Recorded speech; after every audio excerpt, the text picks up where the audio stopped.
Insulte raciste contre Vinicius, le parquet de Valence ouvre une enquête, 3 personnes arrêtées. L'attaquant brésilien du Real Madrid a été qualifié de « singe » par des supporters adverses lors du match contre Valence au stade Mestalla, dimanche soir. Le championnat d'Espagne de football est de nouveau confronté au fléau du racisme dans ses stades, après les nouvelles insultes proférées dimanche 21 mai à Valence contre l'attaquant brésilien du Real Madrid Vinicius. À Valence, lors de la défaite du Real, 1-0, l'attaquant méringué, régulièrement ciblé, s'est en effet plaint d'avoir été qualifié de « singe » par des supporters adverses. Condamnant les faits, le club de la capitale espagnole a fait savoir lundi qu'il portait plainte. Le parquet de Valence a dans la foulée annoncé l'ouverture d'une enquête pour un « délit de haine » présumé, catégorie pénale en Espagne incluant les délits racistes. 3 personnes suspectées d'avoir proféré des insultes racistes ont été arrêtées à Valence, a annoncé la police espagnole dans un communiqué, mardi 23 mai. 4 autres personnes ont été arrêtées à Madrid dans le cadre de l'enquête sur la pendaison d'un mannequin à l'effigie de Vinicius à la fin janvier, a aussi annoncé la police. 3 d'entre elles sont des membres actifs d'un groupe ultra de supporters d'un club madrilène, a ajouté la police, sans identifier le dit club. Du côté de la Fédération espagnole de football, l'instance a remplacé Nacho Iglesias Villanueva, l'arbitre vidéo du match, pour la prochaine journée de championnat. En fin de match, une échauffourée entre Hugo Duro et Vinicius avait nécessité que l'arbitre de champ aille revoir l'action à la vidéo. Mais M. Iglesias Villanueva n'a alors montré que les ralentis du geste qui a valu un carton rouge à l'attaquant brésilien, sans diffuser les images du joueur de Valence Hugo Duro, qui avait longtemps retenu Vinicius par le cou, son geste ressemblant à un étranglement. Ces attitudes doivent être éradiquées. Ce n'était pas la première fois, ni la deuxième ni la troisième. Le racisme est normal en Liga, a réagi sur Instagram Vinicius, exclu en fin de rencontre. Le Brésilien, dont une marionnette à son effigie avait également été pendue depuis un pont par des supporters de l'Atlético Madrid, en janvier, a réclamé des actions, des sanctions. Les propos du joueur n'ont toutefois pas été du goût de Javier Tebas. Avant de critiquer et d'insulter la Liga, il serait nécessaire que vous vous informiez correctement, a cinglé le patron de la Liga, réfutant toute inaction de son instance.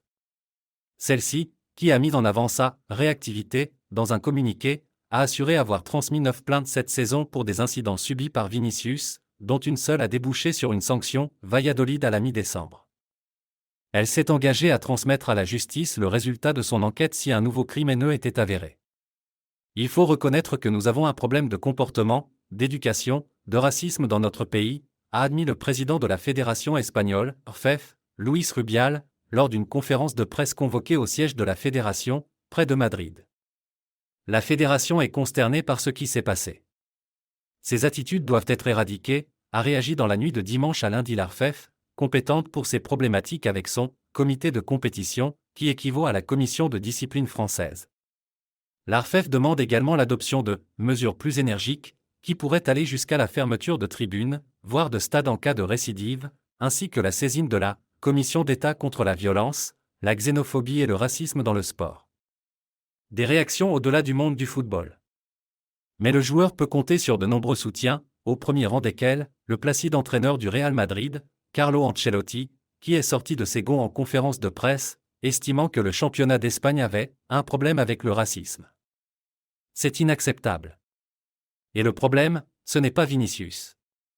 Vinicius est la victime, s'est exclamé l'entraîneur. Outre l'Italien, les soutiens ont afflué du monde entier. À commencer par le Brésil, où le président de la fédération, Ednaldo Rodrigues, a assuré sur les réseaux sociaux que Vinicius avait « l'amour de tous les Brésiliens ». Nouvel épisode de racisme en Liga et une fois de plus Vini est la victime, a également déploré Ronaldo, la légende de la Seleção. Cela durera tant que l'impunité et la complicité perdureront. Avec toi, a posté Neymar.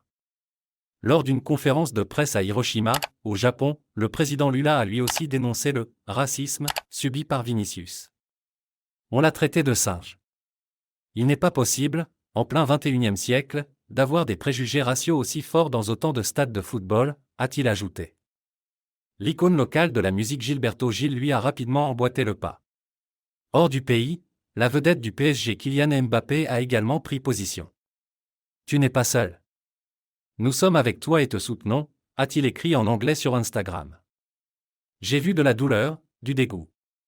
Il faut l'aider, a appuyé l'ancien international anglais Rio Ferdinand.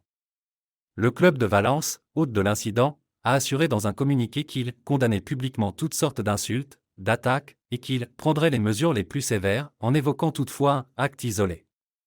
Concernant le racisme, il n'y a pas d'écusson, d'adversaire ou de club. Il faut le condamner, dans son ensemble. Il faut éradiquer le racisme une fois pour toutes, a par ailleurs réagi lundi en conférence de presse Xavi, l'entraîneur du FC Barcelone, grand rival du Real Madrid. Le racisme n'a pas sa place dans le football ou la société, a de son côté clamé le patron de la FIFA, Gianni Infantino, rappelant l'existence d'une procédure spécifique. D'abord, on arrête le match et on fait une annonce. Ensuite, les joueurs quittent la pelouse et on annonce la suspension du match si les attaques recommencent. Le match reprend et si les attaques reprennent, les 3 points vont à l'adversaire. Ces règles devraient être introduites dans chaque championnat, dans chaque pays, a-t-il insisté. Finale de l'UEFA Champions League 2023, Istanbul. La finale de l'UEFA Champions League 2022 à 23 se déroule au stade olympique Atatürk d'Istanbul le 10 juin 2023. Manchester City et l'Inter s'affrontent en finale de la Ligue des Champions le samedi 10 juin. La saison 2022 à 23 de l'UEFA Champions League se conclura au stade olympique Atatürk d'Istanbul, le 10 juin 2023 à 21h. Manchester City et l'Inter s'affronteront pour la toute première fois lors de cette finale. L'Inter a composté son billet pour la finale grâce à une victoire 3-0 sur l'ensemble des 2 matchs dans le derby face à l'AC Milan en demi-finale. Manchester City, de son côté, a sorti les tenants du titre du Real Madrid après une victoire 4-0 au match retour, tôt. 5-1. Les fans des équipes participantes et le grand public se voient attribuer la majorité des billets pour la finale. Au total, 47 200 billets sur 72 000 sont disponibles directement à l'achat pour les fans et le grand public. Les 2 équipes qui atteindront la finale recevront 20 000 chacune. Le processus de vente et d'attribution des billets réservés aux supporters des finalistes sera organisé par les clubs concernés. La période de demande de billets pour le grand public était sur uefa.com du vendredi 21 au vendredi 28 avril. Un tirage au sort est organisé pour l'attribution de ces billets. Les billets restants sont destinés à la structure organisatrice locale, à l'UEFA et aux associations nationales, aux partenaires commerciaux et aux diffuseurs. Le format de cette finale ? Si le score est de parité à la fin du temps réglementaire, 2 périodes de 15 minutes de prolongation sont jouées. Si l'une des équipes marque plus de buts que l'autre pendant la prolongation, elle est déclarée vainqueur. Si le score est toujours de parité après la prolongation, le vainqueur est déterminé par une séance de tirs au but. Quels artistes se produisent en ouverture ? La superstar brésilienne Anitta sera l'une des 2 têtes d'affiche du spectacle d'ouverture de la finale organisée par Pepsi symbole marque déposée. Anitta sort d'une année record avec la sortie de son 5e album studio, Version of Me, et une nomination au Grammy symbole marque déposée de la meilleure nouvelle artiste. Elle sera accompagnée par le chanteur, auteur-compositeur et producteur Burna Boy, lauréat d'un Grammy symbole marque déposée et ayant vendu plusieurs disques de platine. Étant moi-même un grand amateur de football, je sais qu'il n'y a pas mieux que l'UEFA Champions League. C'est pour cela que je suis impatient de me produire sur la scène Pepsi lors de la finale cette année. Le football et la musique vont parfaitement ensemble, donc attendez-vous à ce que j'apporte des bonnes ondes et de la magie à Istanbul. Vous n'êtes pas prêts pour ce que nous vous préparons, a déclaré l'artiste. Merci d'avoir regardé. Nous espérons que vous avez trouvé cette vidéo informative et divertissante. Si vous avez apprécié le contenu, veuillez donner un coup de pouce à cette vidéo et vous abonner à notre chaîne pour ne pas manquer les prochaines vidéos. Nous aimons entendre nos téléspectateurs, alors veuillez laisser un commentaire ci-dessous avec vos réflexions ou des suggestions pour les futures vidéos que vous aimeriez voir.